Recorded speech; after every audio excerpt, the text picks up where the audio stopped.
¿Qué tal? Buenas tardes, días, depende de cómo, la hora que vean, ¿no? Este video. Y la respuesta natural a circuitos RLC es que paralelo. Bueno, la clase pasada habíamos visto que en circuitos paralelo tenemos también dos respuestas, ¿no? Una respuesta natural y una respuesta forzada. Vean que aquí en esos circuitos, pues yo aquí tengo la respuesta forzada y vamos a determinarla así porque estamos considerando que cuando hay un cambio en las tensiones o corrientes de los elementos, en este caso almacenadores no lineales, capacitor y bobina, existe pues así que corriente voltaje cuando existe una variación en los términos eléctricos en sus terminales, ¿no? Por lo tanto, durante ese instante se van a convertir en dispositivos capacitores o inductores. Pero a medida que se va cargando, pues vamos a ver que esta fuente, pues es quien va a proporcionar toda esa energía.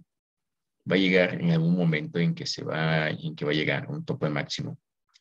Ese tope máximo lo va a delimitar ya sea el capacitor o bobina, dependiendo de cuál sea la configuración. En este caso, pues lo va a determinar la bobina porque es el elemento de menor resistencia, menor impedancia.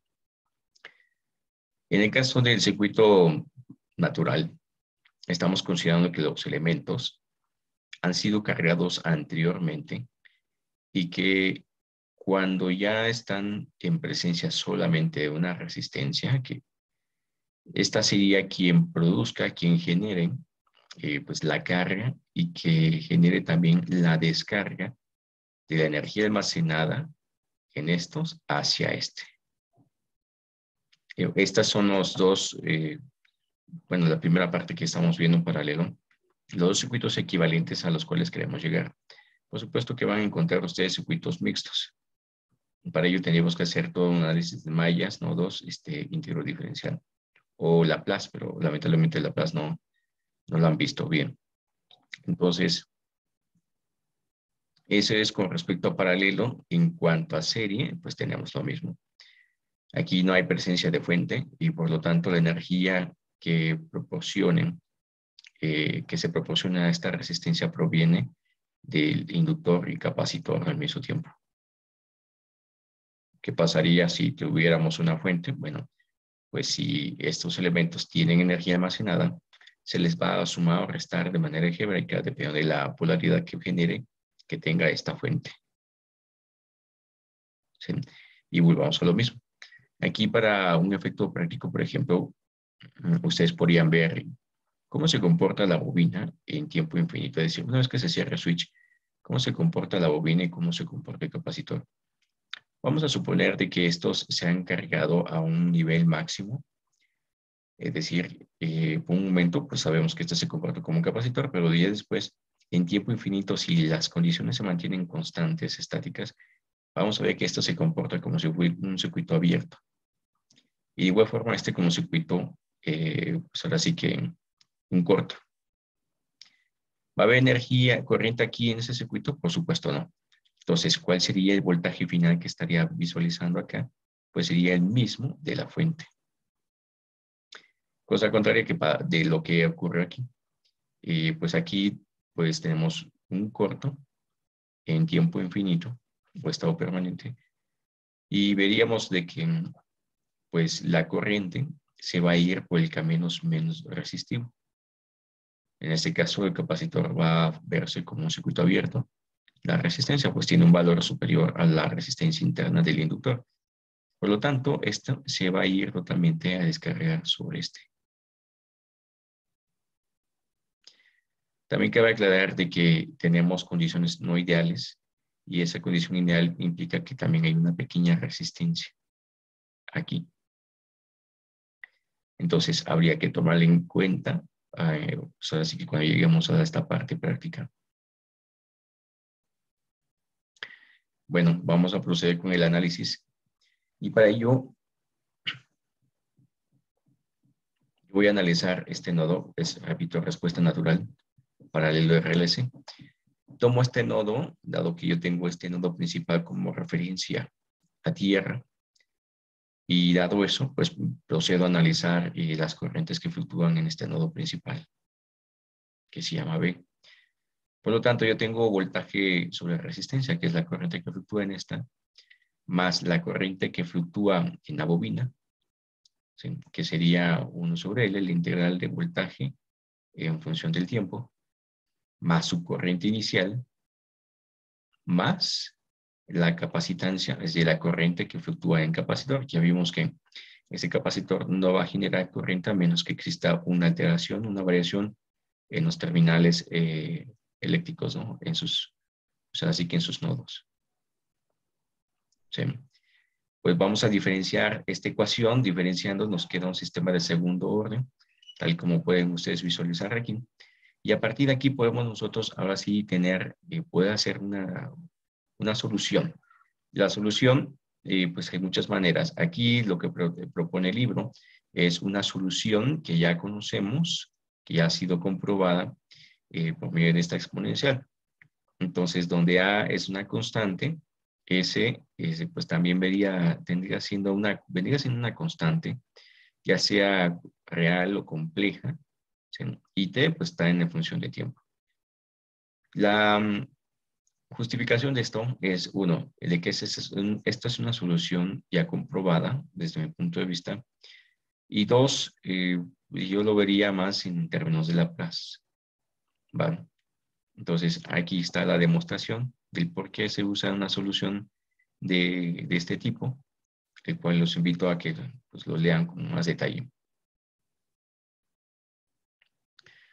Bueno, para saber si esta función pues satisface, lo sustituimos y vemos de que pues nos genera esta ecuación. Entonces, si esta solución en verdad, si esta solución propuesta es solución de este sistema, del sistema anterior, pues veríamos que se cumple para todo A diferente de 0, así como E a la ST diferente de 0. ¿Va? Entonces, implicaría que esta es una solución del sistema. Esta.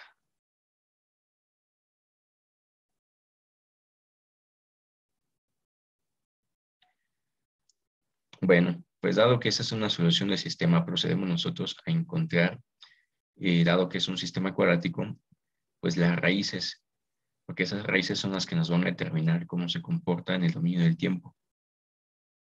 Para ello, pues dado que tenemos esta, usamos la ecuación cuadrática y nos da dos soluciones. Tenemos esas dos soluciones que son ya estándar para todo sistema paralelo. Inclusive para serie va a ser algo similar, con ligeras diferencias en su frecuencia radial, ¿no? Eso lo vamos a ver después. Bueno, para verificar si es una respuesta, se sustituyen ambas soluciones para ver si satisfacen las condiciones propuestas, y para ello pues tenemos tanto la primera como la segunda derivada, ¿sí? Para saber si en verdad satisface la ecuación original. Una vez teniendo las soluciones, procedemos nosotros a encontrar, bueno, aquí lo más conveniente es tomar estos parámetros, porque son parámetros característicos que dan, pues así que valga la redundancia, la característica en el dominio del tiempo, es decir, cómo se comporta en el dominio del tiempo. Entonces, lo que vamos a hacer nada más es agruparlos en términos de alfa y omega, que vería siendo alfa la frecuencia de Neper y omega la frecuencia de resonancia. Entonces, vean que nos queda pues lo mismo, ¿no? Con la diferencia que tenemos en la raíz cuadrática y esa raíz cuadrática, por supuesto que nos da dos soluciones.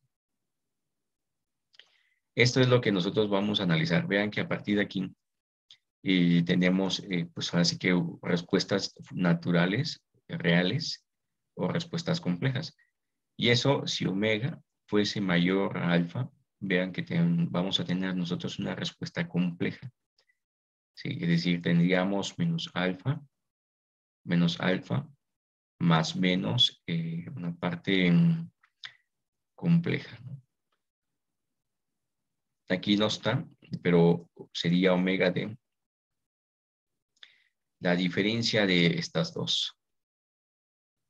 La raíz cuadrada, bueno, la solución de este término, pues.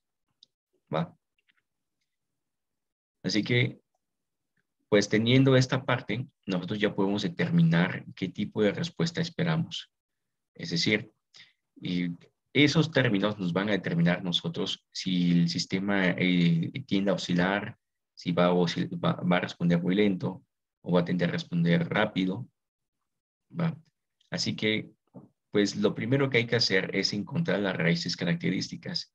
Para ello, ya vimos que tenemos primero que llegar al circuito estándar paralelo, RLC, en donde tendremos que encontrar también la resistencia equivalente que van a ver tanto el inductor como el capacitor.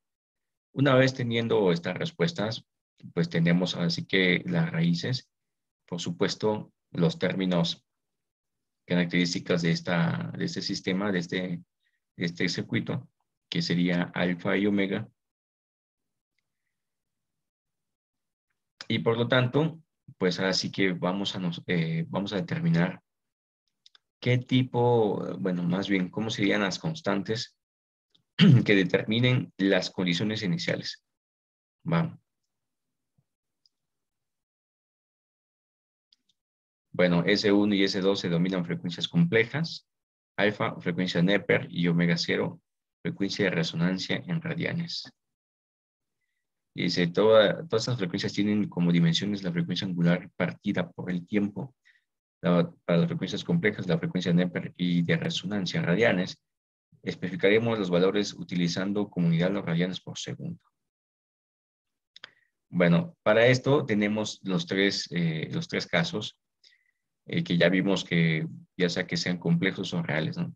Vean que cuando tenemos un sistema sobreamortiguado, que es un sistema similar a decir que va muy lento, ¿sí? Es cuando alfa cuadrática es mayor que omega. Y tenemos raíces reales aquí.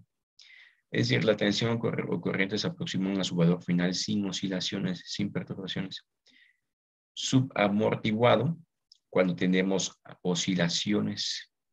Es decir, que esto genera una perturbación que hace que el sistema tienda a oscilar hasta llegar a un punto en que se estabilice. Puede ser que no se estabilice también y es posible que esto pues genere problemas, ¿no? Todo el sistema.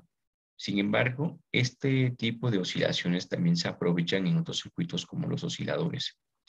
Ese es el principio básico de los osciladores, ya sea senoidales, de cuadratura, pues así que de los diversos tipos. También tenemos el críticamente amortiguado y ese, pues por lo regular, trata de seguir al sistema, es decir, trata de generar una cierta perturbación, pero trata de seguir lo más rápido posible a lo que es su sistema a la respuesta de entrada, ¿no?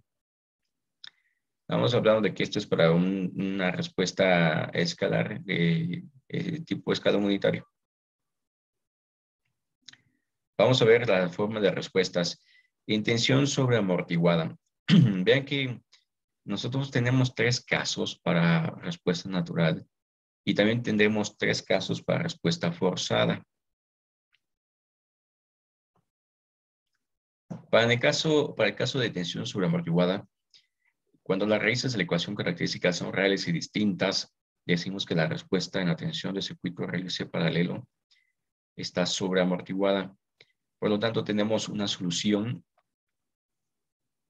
A1 a la S1T más A2 a la S2T, ¿no? En donde S1 y S2 son las respuestas del sistema y A1 y A2 también son constantes que están en función de las condiciones iniciales.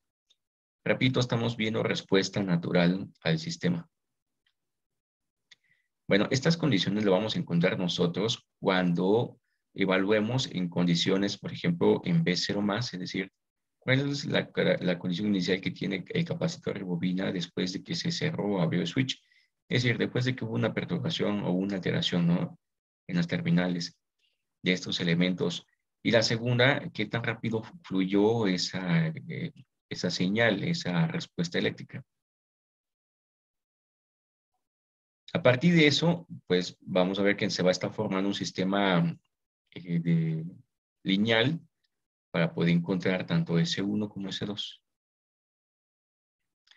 ¿Cómo encontramos eso? Bueno, pues como les comentaba, hay que evaluar primero, en el caso de respuesta natural, ¿sí? ¿Cuál es el voltaje inicial? Bueno, aquí hay todo un proceso, ¿no? A continuación vamos a ver cómo se utiliza la tensión inicial en el condensador y la corriente inicial en la bobina para calcular A1 y A2. En primer lugar, vamos a analizar, a evaluar la función generada con las raíces características. Y esas raíces características, pues nos va a determinar cómo calcular también A1 y A2. Es decir, analizo en 0 más y analizo en la primera derivada del sistema de la solución. Acuérdense que la solución, ¿sí?, es equivalente a A1 e a la S1t más A2 e a la S2t.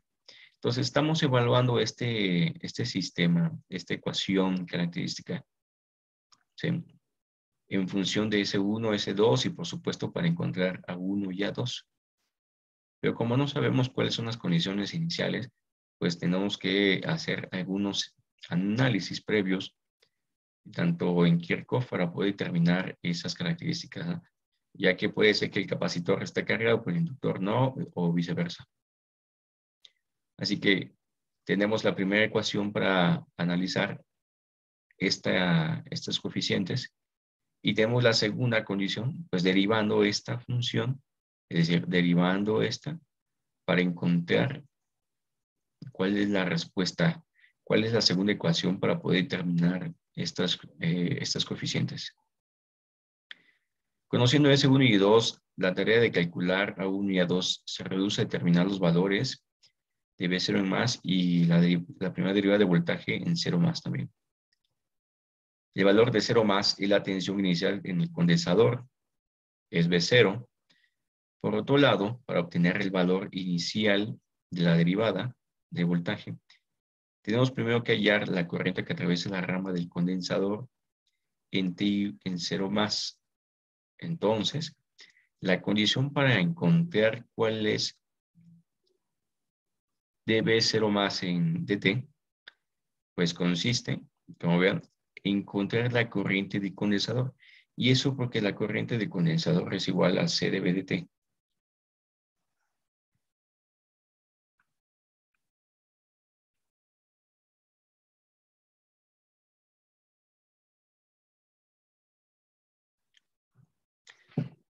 Bueno, esta es la condición, ¿no? La segunda condición. Es decir, ¿cómo encontramos pues la rapidez de cambio de voltaje en capacitor? Bueno, pues esa está en función de la corriente que fluctúa en capacitor. Así que habrá que hacer todo un análisis de corrientes en el sistema, en el nodo principal, para determinar cuál es esa corriente, ya que esta corriente la va a definir el inductor. ¿Sí? Utilizando las leyes de Kirchhoff de las corrientes para hallar la corriente inicial que atraviesa la rama de condensador, sabemos que la suma de las tres corrientes en T0 más es igual a 0. Por lo tanto, la corriente en la rama resistiva en T0 más es la tensión inicial generada por el capacitor dividida por la resistencia, mientras que la corriente en la rama inductiva es I0 más. Así que vamos a requerir hacer un análisis de Kirchhoff en la malla principal, en donde tenemos que, pues, está conformada por corriente de capacitor, corriente de la bobina y corriente de la resistencia. Entonces, tenemos que, vean, I0 menos, bueno, I0 más, perdón, es igual a la corriente que existe en la resistencia, que está definida por la condición inicial del voltaje en capacitor, menos la condición inicial en la bobina. Eso es para encontrar I0 más, que nos va a llevar a determinar la primera derivada del voltaje en 0 más. Y eso nos va a llevar a determinar la segunda ecuación para encontrar A1 y A2.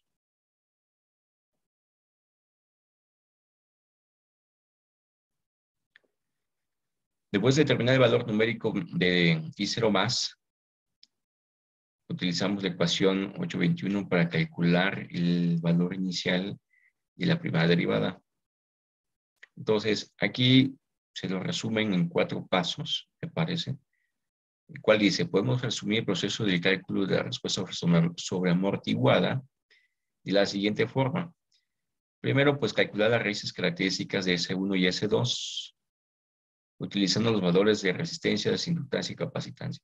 Segundo paso, calcular las condiciones iniciales en función de voltaje en capacitor, corriente en bobina, utilizando Kirchhoff. Tercer paso, pues ya que tenemos las condiciones iniciales, pues procedemos a calcular los coeficientes A1 y A2 del sistema característico, ¿sí? El cual genera pues 2 ecuaciones de primer grado para calcular A1 y A2. Y en base a eso, pues procedemos a sustituir esos coeficientes en el sistema para t mayor o igual a 0. Ese sería el resumen para encontrar la ecuación característica del sistema. Vamos a ver un ejemplo en respuesta sobre amortiguada. Vean que es respuesta natural, no hay ninguna fuente adicional, así que procedemos a calcular cuál sería el voltaje inicial en capacitor, que en este caso pues es de 0.2 micros, veamos que es de 12 voltios, y cuya corriente inicial en inductor es de 30 miliamperios. Entonces vean que los dos elementos tienen condiciones iniciales de 0 y 0 respectivamente, capacitor e inductor. Bueno, pues ¿qué es lo que hay que hacer? Bueno, de acuerdo a los 4 pasos, pues en primero determinar, bueno, aquí nos piden algunos incisos. Visual, determine la corriente inicial en cada rama del circuito, es decir, cuál es la corriente que fluctúa aquí, aquí y aquí, ¿no? 2, calcular la condición inicial y la primera derivada de voltaje. 3, calcular la función del sistema. Y 4, pues dibujar el intervalo de 0 a 250 microsegundos. Vemos que es una respuesta sobre amortiguada, lo cual nos debe dar una respuesta lenta. ¿Sí? Bueno, ¿qué cabe aclarar aquí? Que esto, pues para empezar, es un circuito bastante sencillo, porque nos está dando la resistencia equivalente de todo el sistema. Pero si no lo tuviéramos, tendríamos que analizar todo mediante Kirchhoff, ¿sí? O Norton para encontrar esa resistencia equivalente. Por supuesto que estamos considerando a todo esto como un único elemento, ¿va? Solo os adelanto porque en otros circuitos van a estar todo en conjunto. Bueno, ¿cuál es la condición inicial de la bobina? Pues como sabemos no puede cambiar de manera abrupta, por lo tanto la corriente que hay inicial y en 0 menos, pues debe ser la misma que la corriente en 0 más. Por lo tanto, pues ya vimos que la corriente inicial en bobina es de 30 miliamperios. Ahora, ¿cuál es la corriente en capacitor? Vean que la corriente que va a circular en la resistencia va a ser producto del voltaje en capacitor, ¿sí? Entonces, ¿cuál va a ser eso? Pues va a ser de unos 60 miliamperios. 12, que es la condición inicial entre 200, nos da 60 milis. Y procedemos ahora conservando, por supuesto, los vectores, el signo de vectores. Tenemos que la corriente en capacitor en 0 más es igual, pues ahora sí que a menos corriente inductor, menos corriente de resistencia. Y esto nos dice que debe ser menos 90 miliamperios lo que fluctúa en capacitor. ¿Cómo calculamos? Vamos con el inciso B. La segunda condición, es decir, la velocidad de cambio de voltaje en capacitor. Si se dieron cuenta, aquí estamos trabajando con el elemento que domina todo el circuito. En este caso, estamos viendo que el capacitor es quien domina, en este caso, en respuesta natural. porque el capacitor no puede quedarse en corto por efectos del inductor de manera instantánea. O sea, sí, porque tiene energía almacenada y por lo tanto al momento de que existe una variación en sus terminales, este tiende a responder, ¿no? Como un dispositivo almacenador de energía, pues que tiene unas características físicas eléctricas que permitan que no se descargue instantáneamente, ¿va? Así que tenemos que la corriente capacitor es igual a la capacitancia por la derivada de voltaje en función del tiempo. Y tenemos, por supuesto, que pues así que para determinar esta, pues despejamos en 0 más, evaluamos y despejamos en 0 más, y tenemos menos los 90 miliamperios de corriente sobre la capacitancia. Y eso nos dice que la derivada es igual a menos 450 kilovolts sobre segundos. Esa es la primera condición, la segunda condición. Bueno, el inciso C, recalcular las respuestas características, ya tenemos alfa y omega. Aquí pues no me voy a detener, ya que pues ya lo tenemos. Vean que en este caso, tanto alfa y omega, ¿sí? Aquí alfa pues es mayor que omega. Por lo tanto, nos va a dar una respuesta real. Nos dice que S1 es igual a menos 5000 radianes sobre segundos y S2 menos 20.000 radianes sobre segundos. Teniendo esto, pues así que procedemos a calcular la primera condición para encontrar los coeficientes A1 y A2. Entonces, recuerden bien que el sistema PDT es igual a A1 y a la S1T más A2E a la S2T. Para T igual a 0, pues tenemos que B de T es igual a A1 más A2. Que eso es lo que se va a evaluar para tener la segunda ecuación lineal y poder encontrar estos coeficientes. Así que, pues ya tenemos la primera ecuación, 12 voltios es igual a 1 más A2. Y la segunda ecuación, menos 4.500 kilos, es igual, pues así que al valor de pues, de la primera derivada, ¿no? De esto, que sería igual a 1 por S1, ¿ven? Menos A2 por S2. Procedemos a resolver esto. Para resolver esto, pueden usar el método que ustedes mejor consideren. Suma, resta, sustitución, Kramer, Gauss, cofactores. El método que ustedes consideren para solucionar este sistema lineal, porque es un sistema lineal de dos incógnitas.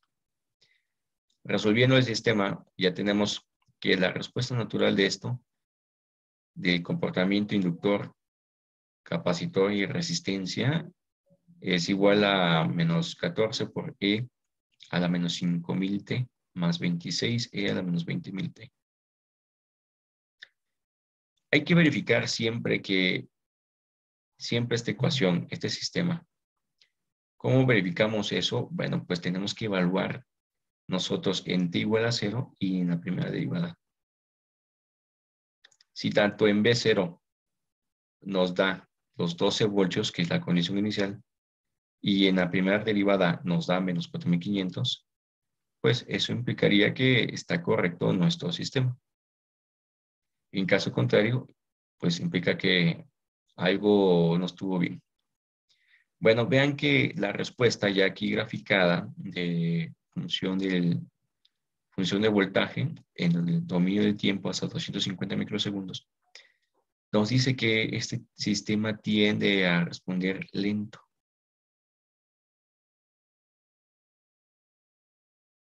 Es decir, durante este periodo, perdón, de este tiempo, no hay ninguna alteración en el sistema abrupta que haga oscilar. Tenemos una ligera, pero en este caso lo más probable es de que esto tienda a ser 0. Recuerden que tenemos una resistencia y cada vez que haya una resistencia, pues ese elemento es el que va a tender a absorber la potencia de todo el sistema, a consumir, mejor dicho.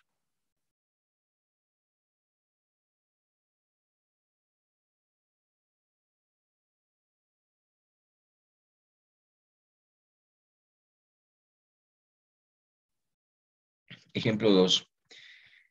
Calcular las corrientes de rama en respuesta natural del circuito RLC paralelo. Nos dice aquí que pues, deduzcamos las expresiones que describen las tres corrientes: resistencia, inductor y capacitor, el ejemplo 8.2, filo 8.6, el ejemplo anterior, durante el tiempo en que está liberando energía almacenada. Bueno, pues tenemos aquí, dado que nos piden corriente, resistencia, inductor y capacitor del ejercicio anterior, pues está fácil determinarlo, ya que tenemos la condición de voltaje en inductor, perdón, condición de voltaje en capacitor. Vean que esta es la función de voltaje en el nodo, que es prácticamente de voltaje que hay en capacitor. Y pues para encontrar la corriente en la resistencia, pues como es lineal, pues voltaje sobre resistencia. Aquí tenemos la primera ecuación. Ahora nos piden calcular la corriente en inductor y en capacitor. ¿Sí? ¿Cómo procedemos a hacer esto? Pues para ello, pues hay dos formas. Bueno, aquí el libro propone primero, pues consiste en utilizar la relación integral, es decir, para calcular la corriente de voltaje, acuérdense que es 1 sobre L, la integral de voltaje en T de T, para la corriente en inductor. Cosa que pues es muy tedioso tener que estar, bueno, esta ecuación está fácil, está bastante práctica, pero cuando viene con factores de senos y cosenos tiende a complicarse. Por lo tanto, pues lo que más sugiero es primero calcular la corriente y capacitor, que ese es el segundo método, que esto está en función de derivadas y es más fácil derivar que integrar. Encontramos la corriente en capacitor y a partir de eso aplicamos leyes de Kirchhoff en todo el sistema. Así que derivamos el voltaje en capacitor, que nos va a dar la corriente en capacitancia por la constante de la capacitancia, y a partir de ahí calculamos la corriente en inductor. Y de esa manera, pues tenemos así que todas las corrientes del sistema, sin tener que hacer integrales. Bueno, hay aquí ejercicios adicionales, hay dos, el 8.2 y el 8.3, con su respectiva respuesta, que sería importante que ustedes chequen. Respuesta subamortiguada. Para la respuesta subamortiguada ya dijimos que para esto nos va a dar una respuesta compleja. Vean que se están invirtiendo los términos para evitar de que nos dé imaginario, es decir, que no podemos resolverlo. Sin embargo, la raíz cuadrada tiene dos soluciones, positiva y negativa, y como ya cambiamos estos términos, por supuesto que va a ser un término complejo por un escalar. Así que ese 1, bueno, se los coloco de manera ya técnica. Bueno, aquí está. S2, S1, S2 es igual a menos alfa más menos J omega D. Pero aclaro, se están cambiando la posición de omega y alfa. Así que aquí hay que verificar quién es mayor de estos dos. si alfa u omega o son iguales. Omega D se le denomina frecuencia de frecuencia radianes amortiguada. Esto implica de que al momento que oscila nos va a dar un tiempo. Es decir, cuáles son las frecuencias que va a ser en el cual veamos que esto tiende a detenerse. Sí, vamos a ver un tiempo. Para esta respuesta subamortiguada, ¿cómo analizamos los coeficientes? Bueno, dado que tenemos un sistema de respuestas características en función de parte real, parte compleja, nosotros podemos describirla en términos de Euler.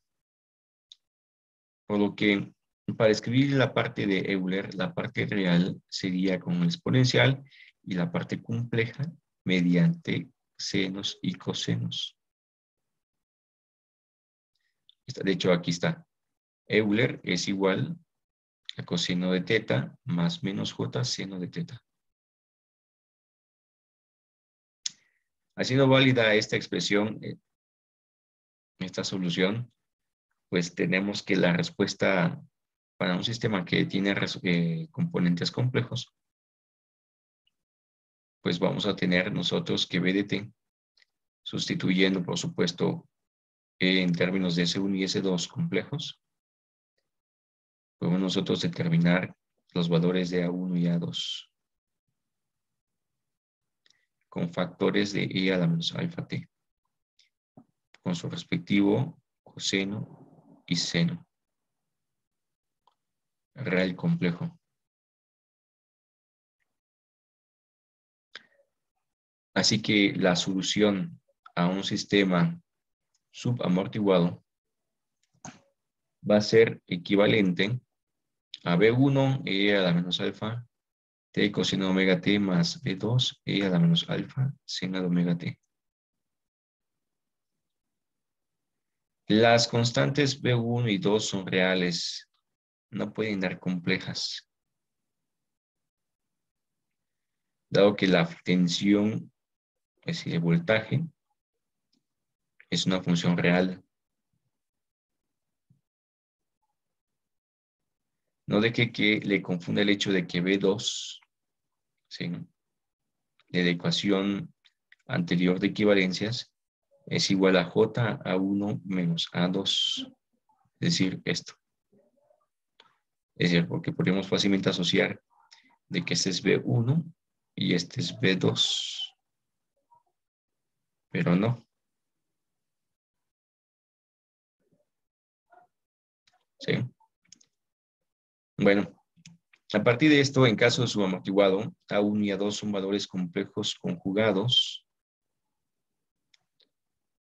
por lo que B1 y B2 son reales.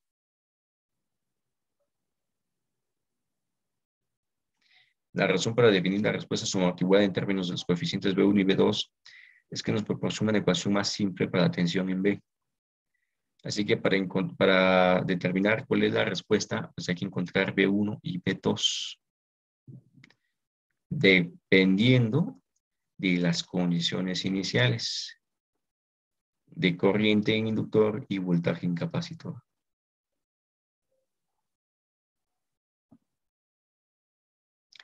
Así que determinemos B1 y B2 a partir de la energía inicial almacenada en el circuito, de la misma forma que hallamos A1 y A2 para la respuesta sobreamortiguada, evaluando voltaje en T0 más, y por consiguiente también evaluando la primera derivada en 0 más.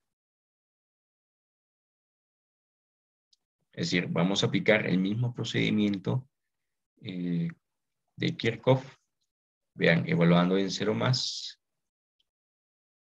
en B y por supuesto evaluando la primera derivada, pues derivando pues así que la función dominio de tiempo, pues como verán, pues tenemos que en el primer caso se elimina 1, porque pues queda ahí seno de 0, pues se elimina ese término. Así que nos quedamos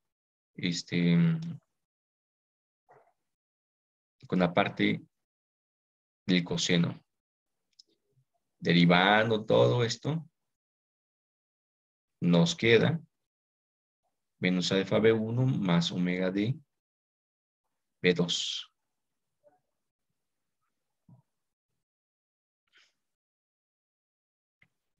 Estas son las ecuaciones, así que de esta vamos a ver que pues tenemos que encontrar la corriente en capacitor y volvamos a lo mismo al sistema sobreamortiguado. Hay que encontrar la corriente en capacitor en función de las corrientes de todo el sistema, de todo el circuito. Es decir, la corriente en resistencia y corriente en inductor. Bueno, pues como les vengo comentando, las funciones trigonométricas indican que pues, esto es totalmente oscilatorio. Es decir, que la tensión alterna entre valores positivos y negativos. La frecuencia con la que la tensión oscila está determinada por omega D. En segundo lugar, la amplitud de la oscilación decrece exponencialmente. La velocidad a la que disminuye la amplitud está determinada por alfa, puesto que alfa determina la rapidez con la que desaparecen las oscilaciones. También se determina factor de amortiguamiento o coeficiente de amortiguamiento. Este término de factor de amortiguamiento y coeficiente de amortiguamiento es lo que va a dar la pauta en dos cursos, por ejemplo, en electrónica analógica, para determinar el comportamiento de un filtro, es decir, pero lo vemos en función de Z minúscula. Z minúscula alfa, aquí en este caso factor de amortiguamiento, Z, ¿sí? Nos va a determinar en el dominio de la frecuencia, repito que ese es otro término, que vamos a estar viendo, es decir, ya no estamos analizando en tiempo, sino en frecuencia. ¿Cómo responde esto cerca de su frecuencia de corte? Si oscila, si es lento, si es muy lento, o tiende a ser rápido, o, bueno, o está generando una perturbación que hace que oscilen. Este es lo que nosotros vamos a observar con este factor al momento que cambie. Por supuesto que, pues aquí ya vimos de que depende tanto de alfa y de omega, de los dos, bueno, de los tres términos, ¿no? Alfa, omega 0 y omega D. Entonces, esto explica por qué denominamos a omega D frecuencia de radianes amortiguada. Si no existe amortiguamiento, A0, la frecuencia y perdón, si no existe amortiguamiento, pues A es igual a 0 y la frecuencia de oscilación es omega 0. Y esto llevaría a que si esto es igual a 0, pues así que el principio de oscilación de los osciladores, en donde siempre van a estar generando una oscilación, una perturbación. Así que lo que hacemos en osciladores es tratar, uno, de hacer el factor de amortiguamiento cercano a 0, y dos, amplificar esta oscilación, esta perturbación en el dominio del tiempo. Digo, esos son temas que van a ver en otros cursos, ¿no? Pero pues les comento para que vean en dónde se aplica. Cuando existe un elemento en el circuito capaz de disipar energía R, o sea, es decir, cualquier resistencia, alfa es distinta de 0. Y la frecuencia de oscilación omega D es inferior a omega 0.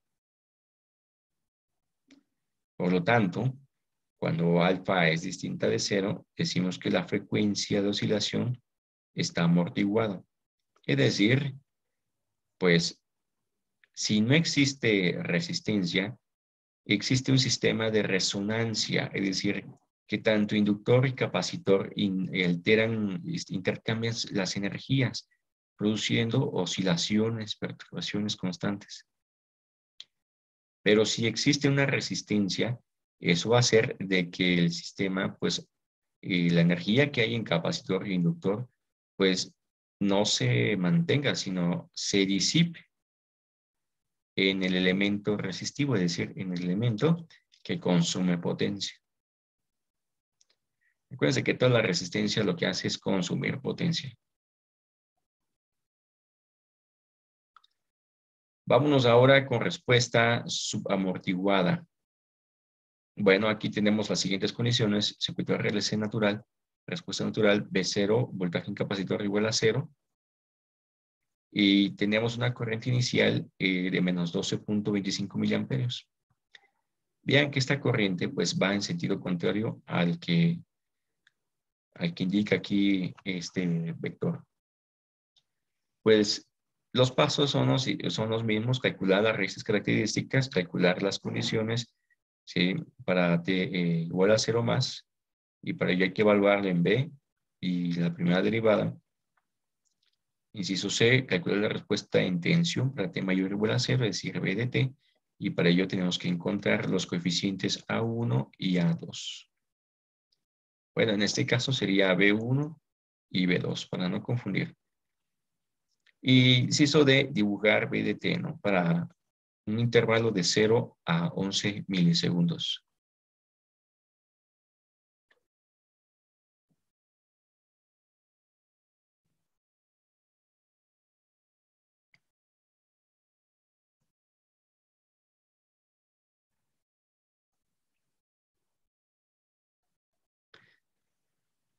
Bueno, el primer inciso, bueno, hay que calcular alfa y omega porque requerimos determinar si es subamortiguado, crítico o sobre amortiguado.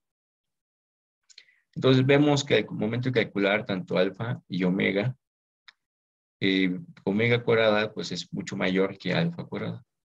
Por lo tanto, comprobamos que es una respuesta subamortiguada. Vamos para omega d.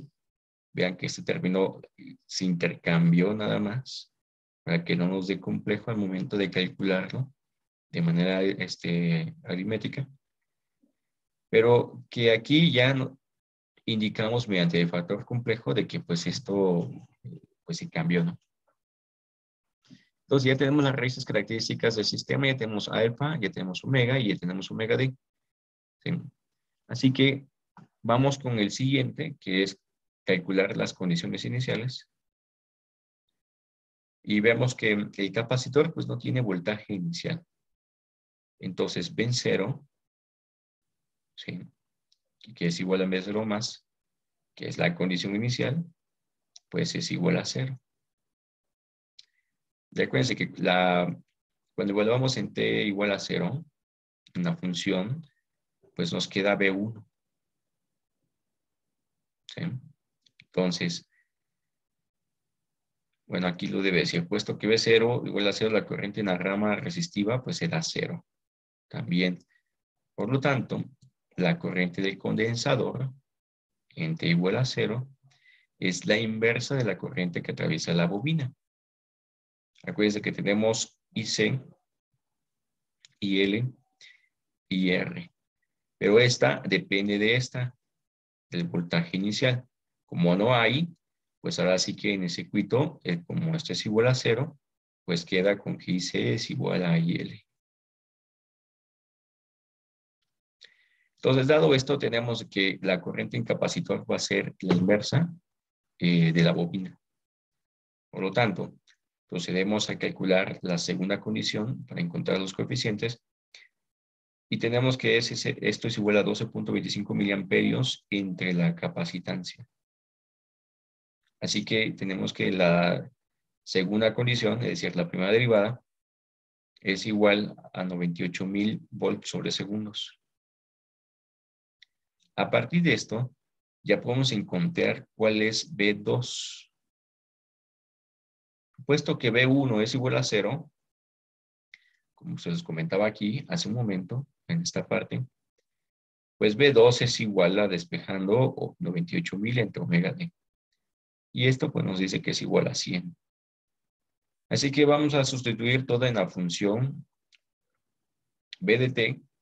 Y tenemos que B de t es igual a 100 por E a la menos 200 t, que este es alfa. Este es alfa. Seno de omega d.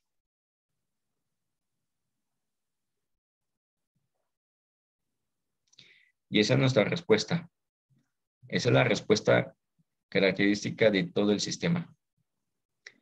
Bueno, aquí pues ya tenemos la gráfica de 0 a 11 milisegundos. Vean cómo se comporta, ¿no? Pues primero tenemos en 0, donde podemos decir que se cambia el switch. Llega un máximo, de ahí pues genera alterna a un mínimo. Vean que no son iguales estas amplitudes porque se va atenuando en el dominio del tiempo hasta que llega a generar, ¿sí? Hasta que llega a descargarse totalmente el capacitor y la bobina en la resistencia. Así que si nosotros evaluamos para T cuando tiene infinito, pues vamos a ver de que esto debe ser igual a 0.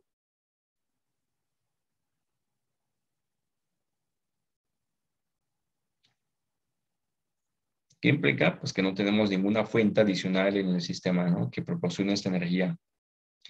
Bueno, faltó la respuesta críticamente amortiguada, que es mucho más sencilla cuando las respuestas son iguales, tanto S1 como S2, y procedemos a hacer los mismos pasos. Bueno, espero que esto sea de su agrado y puedan ustedes complementar con lo que ya han estudiado. Nos vemos.